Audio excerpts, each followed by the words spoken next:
Hi, Scott Orlin with CINEMA-Magazine. A new film coming your way is called The Map of Tiny Perfect Things. And I'm here with the star of the movie, Kyle Allen. Kyle, congratulations. I just kept thinking, watching this movie, I thought, God, we're in a pandemic where every day is exactly the same. And here's a movie where life is every day exactly the same. You're not giving me an escape. Yep, there is absolutely no escaping, and that's just it. We actually finished. We wrapped our film. We wrapped production on The Map of Tiny Perfect Things as the world shut down. Well, we had like one extra day we had to pick up in October, but it completely.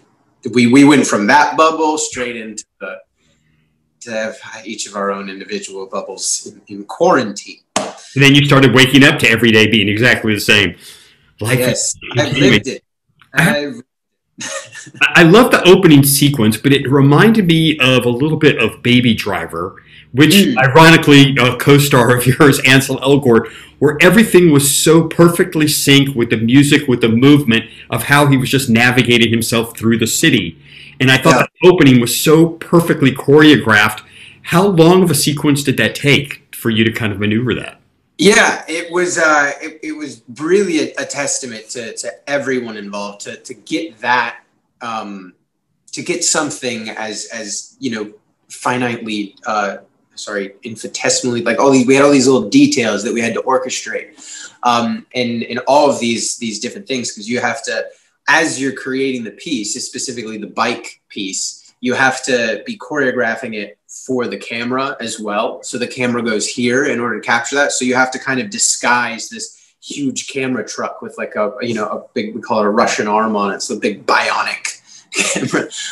And then all of those people need to be coordinated. Every single person on a bike, every person walking down the street, everyone in a car, anyone operating a vehicle was a stunt person and a trained, stunt driver to hit all of these cues perfectly, as well as everyone on the street had their own individual cue in action that everyone had to just kind of work together at the same time. It was amazing that we did it in the time that we did.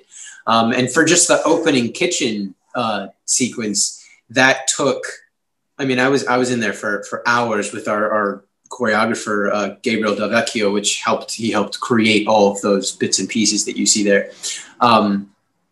It was, but I would be in that house, in that kitchen while they were redoing it. that was someone's home. So I'd be in this person's house with my assistant or the choreographer or something like that, and then we would be just doing it over and over and over again, and then tweaking it, and like how are we going to open the cupboards, like what the sprinkles, changing the size of the sprinkles. We went through several different mugs because it had to, the placement, the setting of the table has to be in such a way so that when Mark's younger sister picks up the carton, it knocks off in such a way that he can kick it up without a problem. And those were all things that it just takes hours to sort of layer those things on top of it. Was the street sequences with you on the bike initially, that the way it starts, was that the whole thing accomplished in one take? I mean, I presume it was bits and pieces, but was the whole essence to try and get as much as you could in one take? So, absolutely. I think the whole opening sequence is 3 takes. The kitchen, when Mark comes downstairs, we cut back and forth, but I did all of my action in one take. I think they have got a cool publicity thing coming out where we see them like side by side, the edits. And then there was a quick piece on his way into town, and then once he rounds the corner into town, that is all one take before he gets into the library. Watching the film too, I thought, obviously it's meant to entertain, but there was a really interesting thematic subplot to me, and that is about selfishness. That in one sense, if you have it, just the day is yours and you could do whatever you want, you tend to be consumed about you. And on his journey, I don't want to give too much away, let audiences experience it, he starts to become selfless. That he starts to realize there's other people he needs to kind of open up and see.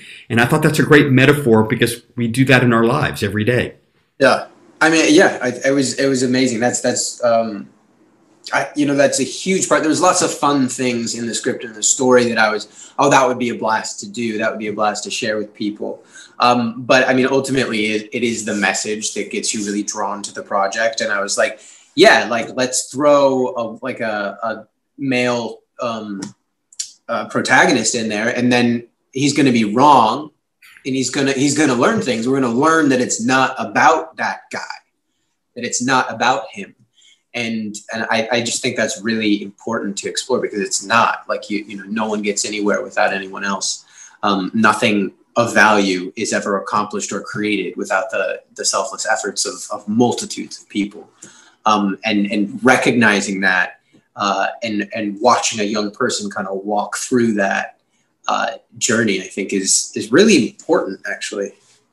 Well, unless somebody's a physics major, I don't think they're going to understand the exact concept of what happens in the movie. But let's just kind of go with it. If you got stuck in a time loop and you had that ability to kind of repeat everything over and over again, so you could finesse a skill set. So, I mean, what would be the one thing that, like, oh my God, now I'm going to finally learn how to? Ooh, I draw. I already draw. Drawing with photorealism, I think that would be incredible. I mean, I really can't decide. The first thing that popped in my head was archery. There's this guy who can you can toss a tic tac up and he can shoot it with a bow. I would love to learn how to do that. Just to walk around any room you go into. It's like, you see that fly over there? I could shoot it out of the air with an arrow. I think that would just be very gratifying knowledge for me to have. But I want to sculpt. I sculpted once, in this guy in Paris taught me how to sculpt a face. And I did that one. That would be amazing. Just giants. I'll shut up. No, you're doing great. Kind of going back to that first question, we were talking about choreography. That's kind of how you started your career. I mean, as a ballet dancer, how much did that experience teach you about your body, about not only necessarily the capabilities of what you could do, but the control? Yeah, I mean, it's really incredible. In ballet, just for starters, everything's for the audience, and obviously, but specifically, like you have certain positions that are actually for 45-degree. There's croisé, en face, and apparement, which are all different just positionings of like, if you create a singular shape, it has 3 different positions. The entire structure and philosophy is all about how do you position yourself so that the action is best viewed by the audience. So it's a testament to their ability to teach spatial awareness. And so those were all like skills that I didn't actually know I had until I went on camera, and I knew how to maneuver and how to behave so that these things can be presented. Because if you do, there's really so much to tell about it. It informs everything I do. Rhythm in dialogue, rhythm in emotion is the same kind of, as it is written in a script. It's the same as someone would orchestrate a piece of music, which would of course enforce the dancing. So you would have a beginning, a middle, an end for action, for emotion, for dialogue, for story. And that's when you start to get into, like, every art is like every other art. If you're a master painter, I think you're going to be many, many steps ahead of someone who's, like, if you're a master painter and started acting, I think you'd be much further ahead than most other people who are just starting acting cold, because you understand, an art. I feel like they're all similar in a certain way. My God, what am I saying? But if dancing is an exact precision, if the repetition is necessary to get it exactly the same, how freeing was acting in the sense where spontaneity became it of the moment? I mean, we're literally, sometimes you could just kind of freeform and go off in a different direction. Did you enjoy that creatively? I enjoy that desperately. I mean, it is, it's the marriage of those two things is what I think creates great art. It's the tech, where the technique meets the spontaneity, where the freedom meets form, and that's I think that's where all, like, the gold is.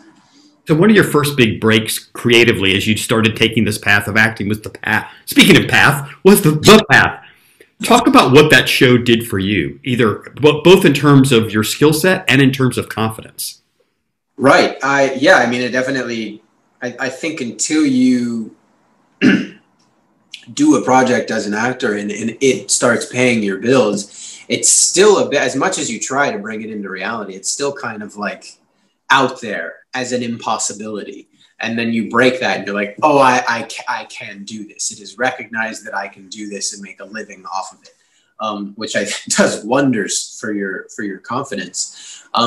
Yeah, and that really allowed me to pursue all these other things. I was able to get, I was able to have time to get, training in all these different areas and things that I'm interested in, which, I believe like fills your well, which I think makes you a better actor. I mean, it's where I learned how to act. I learned what a set was. I learned what that meant. I would watch Aaron Paul and Michelle Monaghan, Hugh Dancy, Rockman Dunbar, like all these people, and working with Jason Katims and Jessica Goldberg on that, and all these brilliant creatives that people had known for so long. And I would just go to set every day. I didn't understand that you weren't supposed to come on your off days. I just came to set every day because I was like, well, I need to watch. And I remember it was either Aaron or Michelle coming up to me and being like, "You're always here. Like, why are you here?" I'm like, I don't know how to do this yet. Like, I don't know why I have this job. I don't know how to do this yet. Like, you guys are teaching me how to do this. And so I think it was quite I would say like a graduate program for me. It's kind of how I've described it to myself. It taught me, how to do my job. So when you enter into the repertory company of Ryan Murphy, how did that evolve you? Because, and again, he didn't place you in normalcy at all. I mean, you went into American Horror Story Apocalypse. So it was pretty funny. It was one of the quickest self-tapes I had ever done. Because they didn't give you any context and stuff. They kept everything really, really secret. And then they just called me and like, hey, we're, giving you a part. And I'm like, in what? Like, with what? And it was a while before I accepted the job that I think I even knew what I was going to be doing.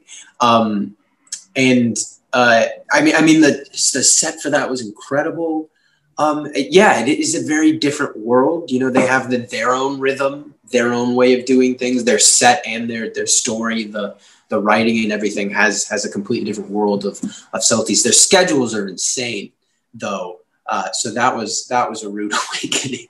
But all in all, I think it was a really gratifying experience, but very, very different. In the path, we were outside all the time, and then I was in a bunker. We were in a bunker the whole time for months. Yeah. If Ryan Murphy wasn't an interesting enough person for you to creatively be under, then you get to, as right now we should be basking in the glory of that project, but you got to work with Steven Spielberg on West Side Story. Were you expecting to then bring all your dance background back in? Was it nice to exercise that muscle again? Oh, it was incredible. I mean, it was incredible. I had 2 VHSs as a kid that were live action. Like everything else was animated. It was like a Disney animated film. And again, we only had like this many in my house. We didn't have TV hardly at all. And the two live action VHSs, one was The Princess Bride and the other one was West Side Story. And it was like I didn't even have a concept of a musical. Like it was just a movie. It was this amazing creation that I absolutely loved. And my sister and I would just like watch certain parts of it, rewind it and watch it and rewind it. And we were obsessed. And to then become a dancer and to then be a part of that world. I mean, under him on that project. I mean, I feel like while we were shooting it, the entirety of New York was just glowing. It was just glowing because like that movie is New York. Like it just is. And it's Sondheim. We have Spielberg, the estates, the Jerry Robbins estate, Arthur Miller. And like, these are the people you're working with.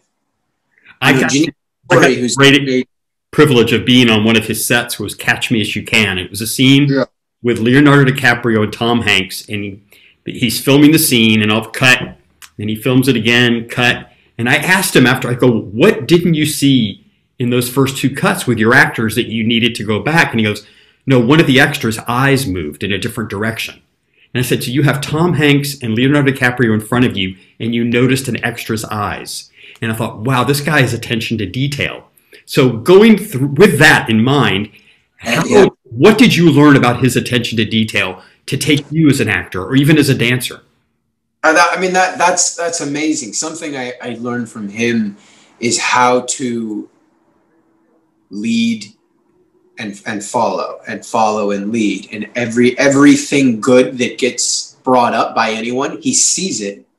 You know, if you're adding a thing as a character, you know, if you do a particular action, you know, that'll offend a lot of directors. Be like, why are you doing that? And you're like, well, you're in your character. You're trying to help bring the scene to life. You don't want to shut people down. He never would. He'd be like, ooh, maybe try this instead. Or he'd be like, that's great.